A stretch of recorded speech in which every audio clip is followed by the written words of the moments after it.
Ladies and gentlemen, Your Excellency Minister Hultqvist, Ambassador, Anna, Edward, welcome to today's seminar. It gives me great pleasure to welcome you to this seminar on Baltic Sea security. Today's seminar is the fruit of an already well-established cooperation between the Swedish Defence Association and the Polish Embassy in Stockholm. And my name is Minou. I'm a proud board member of the Swedish Defence Association, and I will be your moderator during this seminar. During 2017, Baltic Sea security enters a new phase. NATO is implementing its decision from last summer's Warsaw summit to place multinational battle groups in the Baltic states and Poland. The deployment of the battle groups and the meaning for Baltic Sea security is the core of our discussion here today. And the aim with the seminar is to highlight the decision from a long and short-term perspective. Some of the questions I would like us to discuss is the US still key to the defense of the Baltics? What responsibility can and do regional actors take for Baltic Sea security? How should Sweden and Finland relate to NATO's new force structure? And what are the implications for defense and deterrence and for the dialogue with Russia? With that said, I would like to introduce our distinguished panel here today. His Excellency Sweden's Minister for Defense, Peter Hultqvist, Ambassador of Poland to Stockholm, Wieslander, Secretary General, Swedish Defence Association and Director for Atlantic Council's Northern Europe office, Ms. Anna Wieslander. And last but not least, an extra warm welcome to you, Edward, that has joined us from abroad here in beautiful Visby. Edward is the senior editor at The Economist. His expertise includes energy, cybersecurity, Russian foreign and security policy, and the politics and economics of Eastern Europe. He is also Senior Vice President at the Center for European Policy Analysis. We will start by listening to Minister Hultqvist that will share his view on today's subject with us. Afterwards, we will move on to listen to our expert panel that will share their perspective on Baltic Sea security and NATO's decision. And if we are lucky and I will do my job right, we will have time for 1 or 2 questions from the audience. So now I would like to give the word to you, Minister Hultqvist. Please give us your and the government's view on NATO's decision to place multinational battle groups in Baltics and Poland. Thank you so much for the possibility to participate in this seminar, and I think it's a very important and interesting topic we have to discuss here today. And I think it's not news for any one of us that the security situation has deteriorated, and that we have many years of upgraded Russian military capabilities, and that they also have a plan for exercises and how to develop their defense forces, and that they also can act all over their continent, and that they're also very active on the world arena, and we see also what they are doing in Syria. The problem is that in our neighborhood, the only country and power that have shown that they are ready to use military force to change borders and establish a new security order in Europe, that's Russia. And we have the background with the annexation of Crimea, we have the war that they had in Georgia, and we have the war that are going on a daily basis in Ukraine. We see the ambitions to have some sort of spares of interest, that they want to have an influence over the neighborhood and what decisions we are going to make around our security in the future. And the experience of this development, we must take it in as a reality, and because of that we need also to act. And from the Swedish government side and a broad majority in the Swedish parliament, we have decided to upgrade the Swedish national military capability and change the focus from international operations to national defense. And that is a process that this will not be done immediately. It will take a lot of time, and it take also a lot of investments. But at the same time, we also have decided to deepening our cooperation with other countries and organizations. So what we are doing with Finland now, deepening also in a way that we say that we have planning how to handle crisis beyond peace. That's a very big and important step we're taking together, and we work now a lot together around Army, Navy, and Air Force. We also have the Nordic perspective when we are training between the countries on the Nordic, with the Nordic platform. For example, cross-border training, a weekly exercise we have in the northern part of Sweden, Finland, and Norway with these three countries, and I also see that as a very important security signal. We're also deepening our relationship with the Baltic states, with Poland, with Denmark. We signed an agreement with Germany last week. We also have a deep connection to Great Britain with the agreement 53 topics, and we now also have decided that together with Finland, join the Joint Expeditionary Force. We have decisions around that, and we also signed the agreement last week. We also have the transatlantic link with a statement of intent about military exercises, interoperability, material research, and international operations. And I have to say that also that the signals on the defense level and from the defense minister, I cannot see any change between the old administration and the new one. We think it's necessary with US representation in our part of Europe. We think it's necessary because of that is the only way to balance the situation towards the Russians. And we have also from the Swedish government said that we support the upgrading of military capability in the Baltic states. We see that as necessary. We see it as necessary to higher the threshold. We also see that we need to do things more together with others. In September, we will have Aurora. It's a big exercise, the biggest one we have had in 23 years in Sweden, with 19,000 soldiers and troops also from the Nordic countries, the Baltic countries, also from United States and France. And in that, the scenario, it's defense of Sweden, but it's also including to give and get help from others. I think that's very important also to exercise. We see it's very important to build a threshold and see the world with clear eyes, that we cannot solve this only to see what they are doing on the other side. We must build this threshold. We must uphold the sanctions towards Russia because they have annexed Crimea. That's very important. But there must also be a door open for a dialogue. And I think it could be a dialogue from European Union level, it can be a dialogue from the NATO level, but it can also be bilateral dialogues from different countries. Our foreign minister, Margot Wallström, have visited Moscow for that such of discussions about Swedish-Russian matters. About NATO then, I think it's essential for us to have this cooperation, and I think that Baltic Sea area must be a priority in these discussions, and we have it as a priority in the Enhanced Opportunity Program. We are now in a process that we are preparing for a renewing of Enhanced Opportunity Program. This decision will be, I think it will be decided in October this year, and we are in preparement for that.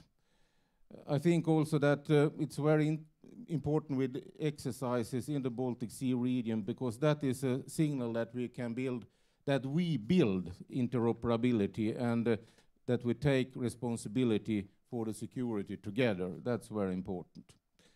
So this is a view from the Swedish government side. It's a combination of building threshold, building national capability, building connections to others, countries on bilateral, multilateral level, but also cooperation with organizations, but also a door open for dialogue. So that is our position. Thank you. Thank you very much.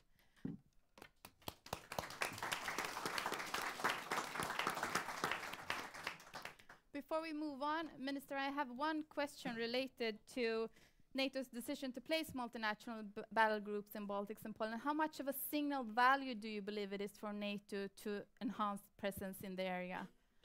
I think, as I said, that is a very important decision because it higher the threshold and it is a part of building security in our part of the world. And from our side, the Swedish view, it's that we are working in a defensive way. We have no offensive ambitions. The only thing that's important is that sovereignty must be respected, international law is valid, UN Charter is valid. That's our principles, and I think that that is also the Baltics platform for what they are doing and for what they want to have of military presence from others and help from others.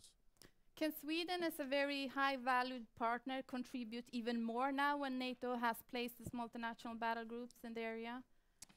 You can always do more, but you must also see that we have yearly and 2 years and 3 years plans on this, and we discuss this with others, and we make this platform together. So we are always open for suggestions and for examples of what we can do more, but then we also have to make analysis of it and see what's possible. But we have also been now involved directly in exercises in the Baltic countries, Spring Storm in Estonia, for example. We participated the cyber center in Tallinn. We are now member of Stratcom in Riga, for example. We were represented in this exercise Anaconda in Poland. We have a new agreement with Denmark about using each other's infrastructure and also airspace if something happens. So we have done a lot now. We have new agreements all over. We have built a security network here. We are part of a security network, but we also have a security network for Sweden. And I will also say that it's very important that the former US administration clearly said that we are ready to, if something happened, we are ready also to defend Sweden. And when I met Mattis a month ago, he also said that he is ready to defend Sweden. It was a journalist who asked him. So it's very clear signals also from the world around us. And Mr. Fallon from Great Britain also have a similar answer last week. That's good news, isn't it?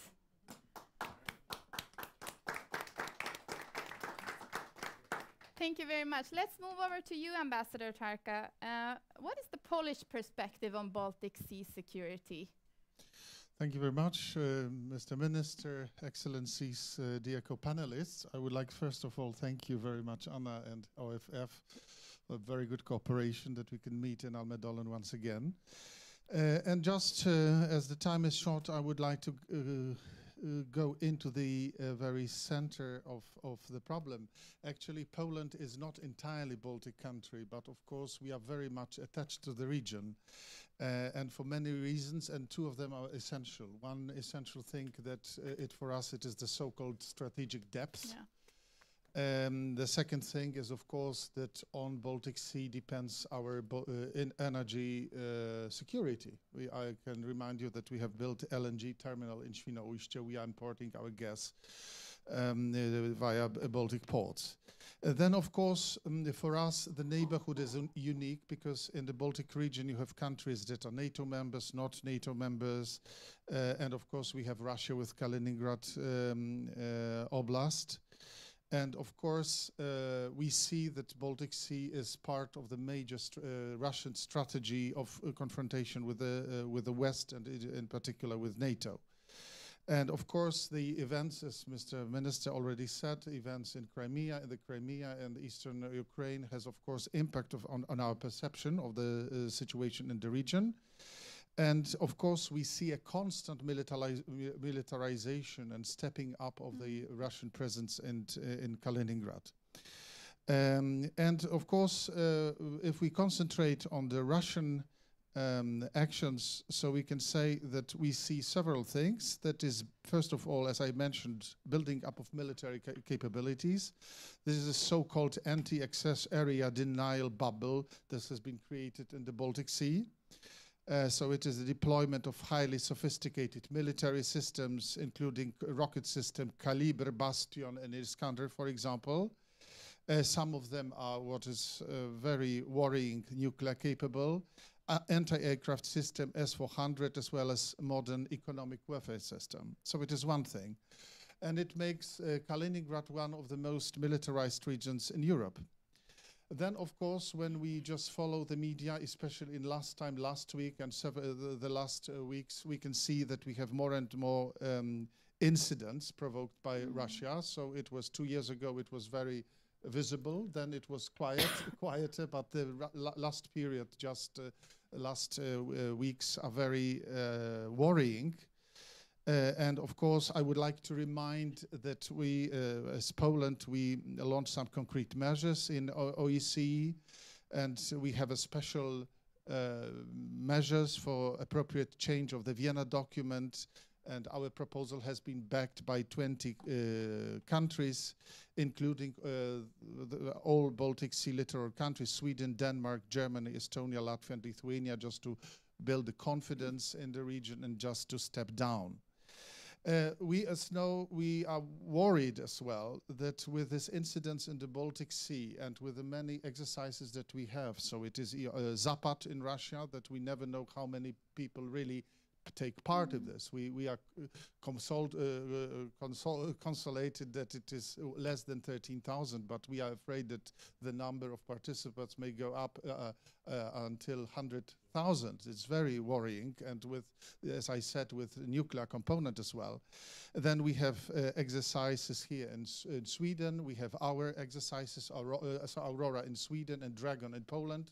So with such an incidence and really not unmotivated behavior of some fighters here in the region, it can be really a major accident that could really destroy entirely destroy confidence in our region.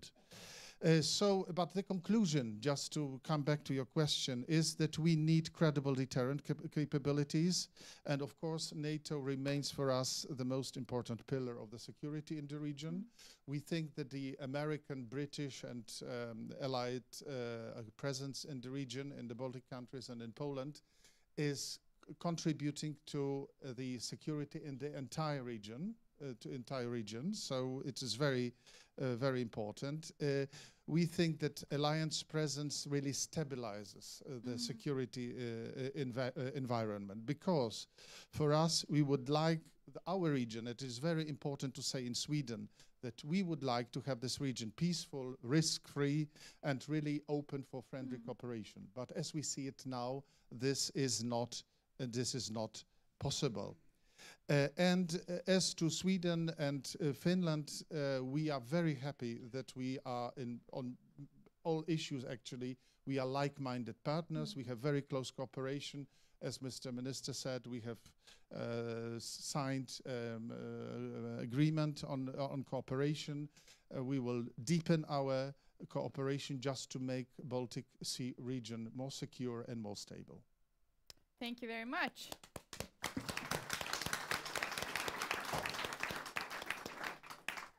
Before we move on, in the context of what you said, that Russia is stepping up its military presence, what the minister said about the importance of dialogue with Russia, are there any prospects for dialogue with Russia?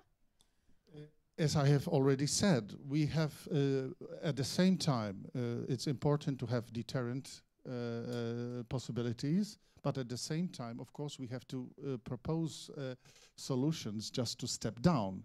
And this proposal within OSCE is just one example of that. We have, of course, many mechanisms. We have many channels of discussion. We think that OSCE is a better channel than, for example, NATO, because, for example, countries like Sweden do not participate directly in NATO talks, but they are present in the OSCE context. So we are not, that is not the question of a concrete organization that should read the dialogue, that the most important thing is that we have an effective dialogue with Russia. Yes, that it is, first of all, not giving up our democratic rules and the rules of really cohabitation in the region, peaceful cohabitation. And at the same time, they are really just going into the details and really touch the most essential things for our region. Thank you very much. You also highlighted the importance of Swedish-Polish defense cooperation. Would you say that there are any areas where we can deepen our cooperation? Of course, we have always done it. We have a lot of confidence between Poland and Sweden. I can only say that we will even extend our military presence. I can reveal that we will have a stronger military attaché in Sweden as well, just in order to broaden our cooperation. We will coordinate as well our exercises. We welcome very much the Swedish initiative, for example, to make all exercises in the region as transparent as possible. It's very important. And we expect the same from the Russian side as well, that they will be as transparent as possible. So I think Poland and Sweden, we can have this value added into the region like like-minded partners. That's great. Thank you very much. Anna, I have a simple question. Let's move over to you. I have a simple question. Is US still key to the defense of the Baltics? Yes, I think it is. I think that's the first question this region will pose to each country and to the region as a whole. If there is a crisis, what will the Americans do? Yes, that's a simple answer to that. I'm very glad also that we have this discussion. We talked about Baltic Sea security last year, and the minister joined us then as well. But since then, a lot of things have happened, actually. And I think we need to realize and take into account that there are now battle groups from, in total, 15 allies that are contributing to the security in the Baltic states and Poland. And as you mentioned, the US has also increased its presence here, also heading one of the battle groups, but also a new armored brigade that's rotating in on a permanent basis to Poland, and considering moving its division headquarters to Poland also from Germany. And also in Norway, actually, we have 300 Marine soldiers from the US. That's also something very new. So it's definitely anchoring itself on the eastern flank in a way that it had not done last year. And if you look at this, I think there are two main points that I would like to increase, because I think it's a bit of good news for the region, actually. I think this difference means that we are increasing the level of deterrence in the region, and you can discuss how much we have or what else to do. And my second point is that it increases the political engagement among some key nations for this region, because they have troops present here now. So there is a political dimension to the military presence that you also have to acknowledge. And first, if you look at the level of deterrence, I think you should also be aware that there are now 3 nuclear powers having troops very close to Russia. It's not only the US, but it's also the UK, and France has company size there. That's something that we also have to take into account in this kind of world. I believe that the size of the level of deterrence, if you say, is it reasonable? I would say it is. If you compare it to what the Russians do have, are able to mobilize, compared to the troop that NATO has now placed. Even if you add on national forces, Russia is still superior in that regard. And you have to keep in mind, as the minister said, who moved first. Well, Russia did in Georgia, in Ukraine, and this is a response to that. That's also important to keep in mind as we move on. Third, what we have now is actually just basically land forces in these battle groups, and that is because of the dilemma that has been described here, that the Baltic states and Poland were able to push for permanent presence by NATO in these countries by showing that it's very hard to reinforce the Baltic states. You can't move in troops initially, at least, because of the bubble that Russia has created, but also because of the Suwalki Gap. It's a very narrow corridor to move into the Baltics to support them. And if Russia would grab that piece, you would cut off any land possibility to reinforce the Baltic states. Therefore, you need to have combat-ready troops on the ground in the Baltic states. And that kind of thinking has been part of the discussion that, or the decision that NATO then was taking. But that also means that, in that sense, we are also in the beginning of looking at deterrence for air, for maritime aspects, and air defense also. So you need to keep on building that. And another aspect that is not really dealt with is, well, if deterrence fails, are we able to fight in a contested environment, and how does that look? And I believe for Sweden and Finland, it's important to be part of those discussions ahead as well, because we will be affected, and we will have this play of giving and taking support, either if you're a member of the alliance or not, so to say. So that's a continued important aspect. When it comes to the political dimension, I think what we have now as lead nations for these battle groups, battalion-sized battle groups, is important. We have Germany leading in Lithuania, and we've been eager to get Germany engaged in Baltic Sea security issues for years now, and they are now looking north. They're anchoring themselves in the region by taking responsibility for Lithuania, so that's a good thing. We have the UK leaving the EU, but not Europe, and this is a concrete expression for that, I think. UK is taking lead in Estonia, and they are there now, and that's also important. We have Canada in Latvia. It was supposed to be France, but they were not able they're too pushed by the terrorist threat, basically, so they're elsewhere, but they have a presence, but it's smaller. So Canada stepped up and took responsibility, which strengthens the transatlantic link. And then last but not least, the US, as we started with, of course. That's very important. And I think one final reflection on the US, with President Trump, and there has been a lot of discussion, and there's still uncertainty on the political level, what he has said about NATO. NATO is obsolete, and his unwillingness to commit to express the word Article 5 at the NATO summit or special meeting here in May. But on the other hand, he has afterwards committed, and I'm not that worried in that sense, because I believe that the President Trump recognizes the need for keeping the treaty-based alliances that the US has globally around the world, and NATO is part of that. But if NATO fails here, it could cause trouble in Asia, like a domino effect of the alliances loosening up, and you will have a mess everywhere, basically. And that's an argument I believe President Trump understands, although I don't think he loves NATO in particular. But then the most assuring signs, of course, are on the military side, with the European Reassurance Initiative, with the troops that are now here, with the increase in budget for doing exercises, being present also. That's also important, of course, but of course, does the US leave troops here just to die, or will they, there is a plan for that. There is something behind that kind of thinking, and as long as we have that, that's also important to balance the political insecurity that might be around for a while. Thank you very much, Anna.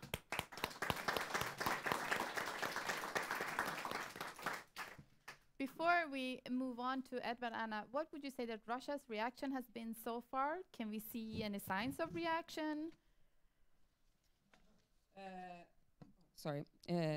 Well, Russia has of course, talked about taking measures and so on. I think Edvard perhaps is better on commenting on that. But stepping up and I think in a way using this as continuing its military buildup in certain ways. So that is something that is expected. But as I said, I don't think you have to see it all in perspective also, because if you just take one little reaction in itself, you don't see that it's an escalation, because sometimes someone started something, and that's what you have to keep a balanced check on also. Thank you very much. I look forward to come back to you. Edvard, in a report from 2015 written by you, you write, I quote, "The central message of this report is that if the region's security is not improved, NATO, the world's most successful military alliance, could be revealed as powerless, perhaps without even a shot being fired." Do you believe that the region's security will improve by the enhanced forward presence of NATO? Yes, and I think that the response from NATO has exactly dealt with the sharpest bit of the problem, which was that we had brought these countries, Estonia, Latvia, Lithuania, Poland and the others, into the alliance, and done so in a context when we were very keen not to offend Russia or give Russia any grounds of complaint. So we had no deployments there, we had no exercises, and we had no plans. And that's changed, and I think this is one of the fundamental points here, is that Russia has created for itself the most unfavorable military environment in Europe since the end of the Cold War. Russia inherited a Europe after 1991 where people were very willing to see Russia as a friend. Military spending was collapsing. There was absolutely no chance of Sweden and Finland either joining NATO or getting close to NATO. And everybody was very keen to get on and do other things. And fast forward 25 years, and we have all this sort of stuff that the minister was talking about, the ambassador was talking about, Anna's talking about. This is bad news for Russia, and they've created it. And I think this is the fundamental point, that Russia has proved itself to be able to have fantastic tactical successes, but against a background of strategic failure. So Ukraine, fantastic. Syria, fantastic. The military modernization program, fantastic. But at the end of the day, the world is not as favorable to Russia as it could have been otherwise. But in particular here in the Baltics, I think what we've done really is to recreate West Berlin of the Cold War. Those of you who remember the Cold War will remember we had British, French and American brigades in Berlin with rather limited ability to defend the city. They might last for 48 hours, but the point was to say to the Russians, we're serious. You can't take this essentially indefensible bit of territory without killing a lot of soldiers from countries that have nuclear weapons.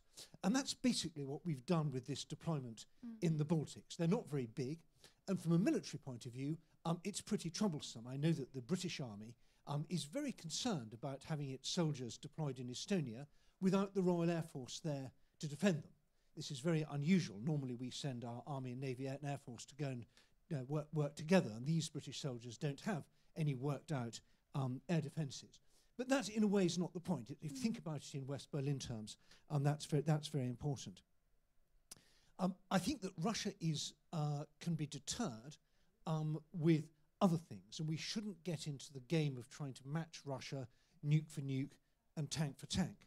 Russia's put a lot of money into tactical nuclear weapons, which is very worrying, and we in NATO have very few of these so-called battlefield nuclear weapons, and we don't talk about them very much, we don't exercise them very much, and they don't form part of our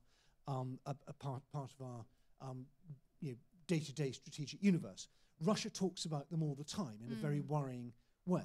Well, our reaction should not be, I think, to say, okay, we're going to build lots of small nuclear weapons. We should think about what we can do which counters Russia on ground where we are strong. So, for example, rehearsing financial snap exercises where in the course of 12, 24, 48, 72 hours, we freeze and seize tens of billions of dollars worth of Russian assets in the West. And we should practice that and say that we're practicing it and get very good at doing it. And that's the sort of deterrent that I think we can do much more effectively. I think we should also bear in mind that the Russian threat isn't only military. I'm particularly worried about some of the other things Russia is doing on the subversion front. There's been some very interesting stuff in the media recently about Russia's use of gun clubs, mixed martial arts clubs, biker gangs, vigilante groups, paintballing groups, all these things that attract typically less well-educated, slightly alienated, not very political young men who are a bit bored and give them something exciting to do. And this is something that is occupying the security services in Estonia and Norway and all sorts of other countries. And these sort of Russia's ability to think up new ways of threatening us is very important, and we need to be aware of that. And is there anyone here from Finland? What a pity. Okay, I'm going to praise Finland now, because the Finns have set up this new hybrid warfare centre of excellence in Helsinki. And this is really important. This is a European Union centre of excellence with participation from lots of countries, though not all, more would be welcome, to look at how Russia develops its hybrid warfare tactics and also look at ways in which we can build our resilience and our countermeasures. So I think that's the way we should be thinking. Let's not get trapped in the thinking that we have to match Russia military for military.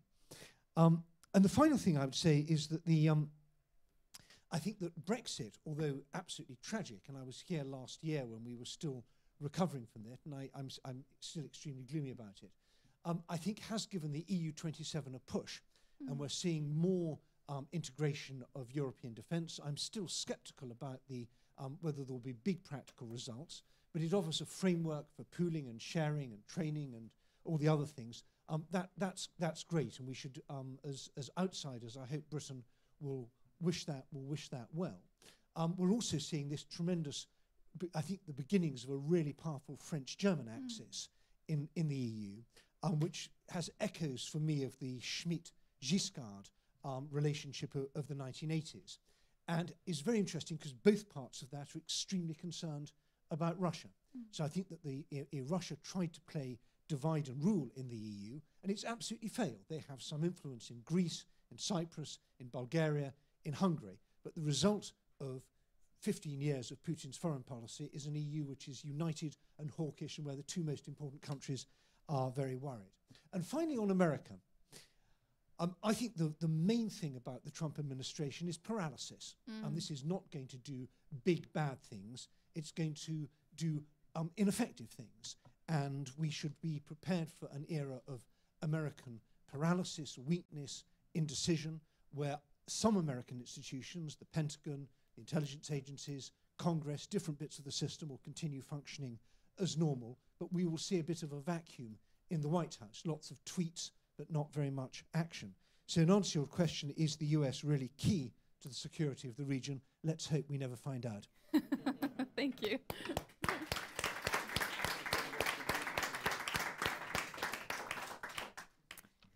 Before we move on, Edward, I have one question for you. If we can come back to the battle groups, how important of a factor is the multinational character of them? And also, can they respond to any type of scenario? In a way, the more the better. You want Russia to think that we are, even one company of French troops is better than none. Even a platoon is better than none. So the more broadly based, the better. And I think it would be terrific if we had some sort of Swedish and Finnish military presence in the Baltic states as well, whether that's helping with air policing or doing some other, but I mean, in some kind of either combat or quasi-combat role, it all raises the bar. We started off with this kind of very thin tripwire. These countries are NATO countries. If you attack them, you're attacking NATO. Well, that guarantee is as thick as the paper which Article 5 is printed on. Once you start seeing there's real soldiers there, this was a big surprise to the Russians. They didn't think we really cared about the Baltic states. Now they realise they do. So we've turned the tripwire into a speed bump, into a block post. It's still not nearly enough to deal with a full-scale Russian attack. And we shouldn't kid ourselves that it is. The A2AD, which the ambassador mentioned, Kaliningrad, if they really want to, they are in a much stronger position locally than we are. But we shouldn't allow them to dictate the terms of the argument. This is not about, do we have the military ability to defend the Baltic states against a full-scale Russian attack? That may be the way the Russians phrase the question, but that's not the way we phrase the question. What we say to the Russians is, we have a GDP in the West of 40 trillion. You have a GDP of 1.3 trillion. We in the West have a population of 1 billion. You in Russia have a population of 140 billion. So don't think that you can tread on our toes and get away with it. We can do things that you really won't like. We're bigger and stronger and richer than you are. The only question is about the unity, whether we have the unity to say that. If we want to say that, we can. This is not a conflict about means, it's a conflict about willpower. Thank you very much. Okay.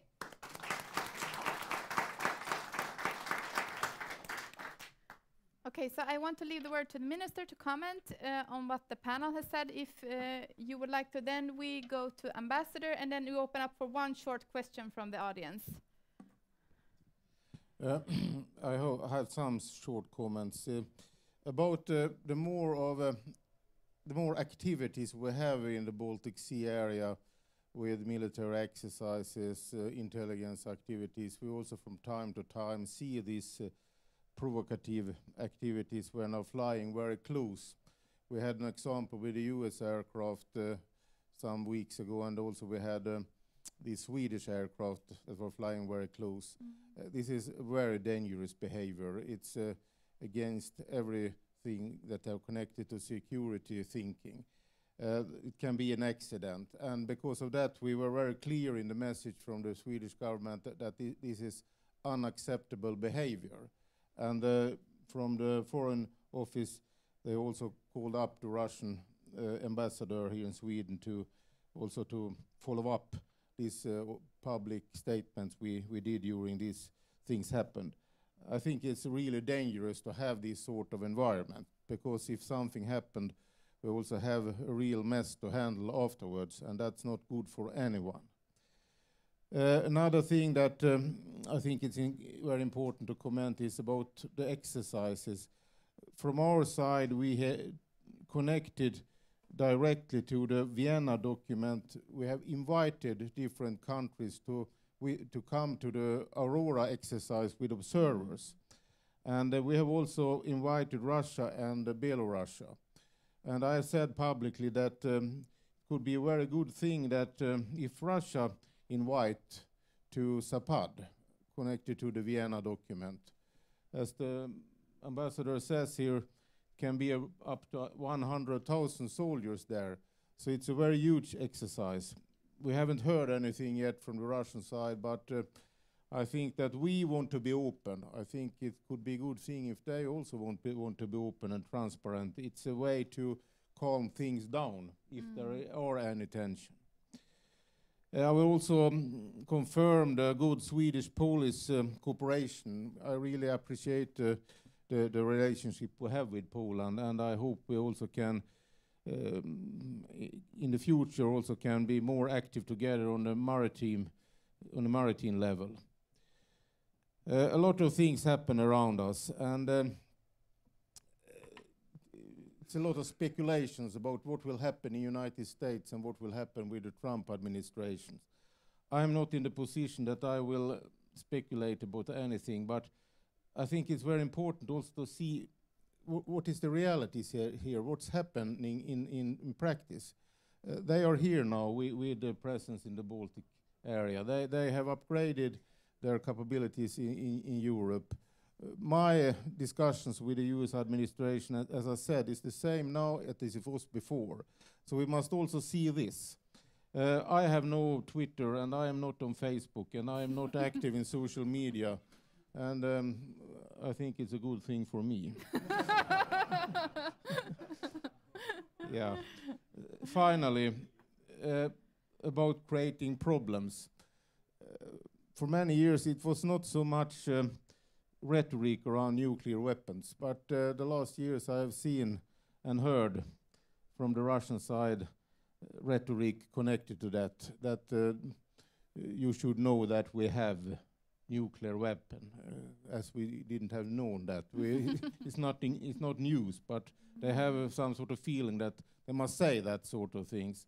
And then we also can see exercises, we can see how they move these sort of weapons between different military arenas in their own country. So that this is also a level that we must follow very, very close and see how we should handle it in the future. But in our neighborhood, I see that this has a very big problem, because it's something that also, or they use it in the signal politics. And I think that it could be good if you can calm that down, but I think it could be good if you can calm everything down. But we should not be naive in this, because if we not build a threshold, if we not have NATO representation, US representation in the Baltics, if we do not have our exercises, and if we not upgrade military capability and have our cooperation with others, then we are weaker. So we need this platform to build stability for the future. I think it also builds peace. So we must see that perspective also. Thank you very much. Okay, so 1 minute for the ambassador, one for Anna, and one for Edward. Thank you very much. I would like just to continue this thought, because I think that what's very important is as well the moral dimension of this discussion about the security policy in the region, because sometimes you can hear from different corners that civi pacem para pacem. So if you want peace, you should bring peace. What does it mean? You should disarm, yes? And it is generally nice, the sound is nice, but what does it mean? I would like to remind us all that this militarization of this Western strategic dimension on the side of Russia has become already 2008. So actually the main part was 2008, 2012. So it is in fact much before Russian-Ukrainian conflict and the subsequent NATO reaction to this. So it is very important to understand who started this process, yes? And in none of the cases the response can be just, you know, to disarm and just to be naive, as Mr. Minister has already named it. And the second thing is, of course, that in interest of us all, because of course sometimes we can call Baltic Sea a lake, that is a Baltic lake. Some strategic experts call it the Baltic Lake, but at the same time, even a lake has to serve everyone. So it is not an area of special interest to anybody. It is important for us all, to each and every country, if big or small, it is important for us all. So it is, the second point is we have to keep the Baltic Sea international and free. Thank you very much. Anna, any last words of wisdom? Well, on the dialogue with Russia, I think in addition to what the minister mentioned, NATO can be used there as well. We have the NATO-Russia Council, and we have the Enhanced Opportunities Program that Sweden and Finland are participating in, with a focus on Baltic Sea issues. So one idea could be to invite Sweden and Finland to a NATO-Russia Council discussion where you discuss these issues in a broad sense together. So that's a concrete step next I would like to see. Thank you very much. That's good. Edward, any last words? Yeah, I want to just pick up on something the ambassador said, which I agree with, that these problems with Russia we have are not actually new. They may be new for us in the West, but they're not new. Back in the, excuse me, in the 1990s, Estonians and Latvians and Lithuanians and Poles and Czechs were warning us right back then, watch out that democracy in Russia is not secure, the old KGB is still there and is coming back, and watch out because they haven't given up their imperialist thinking. And your neighbors across the sea in the Baltic states really felt that. Back in the early 90s, Lennart Meri, the Estonian president, gave a speech in Hamburg in 1994 where he warned really clearly about what was happening in Russia. And the people who gave us those warnings, not only we didn't listen to them, we patronized them and belittled them and told them that they didn't understand Russia, and we did. So my biggest message is, please now listen to the people in the frontline states, particularly now that you and Sweden have also become a frontline state. Thank you very much.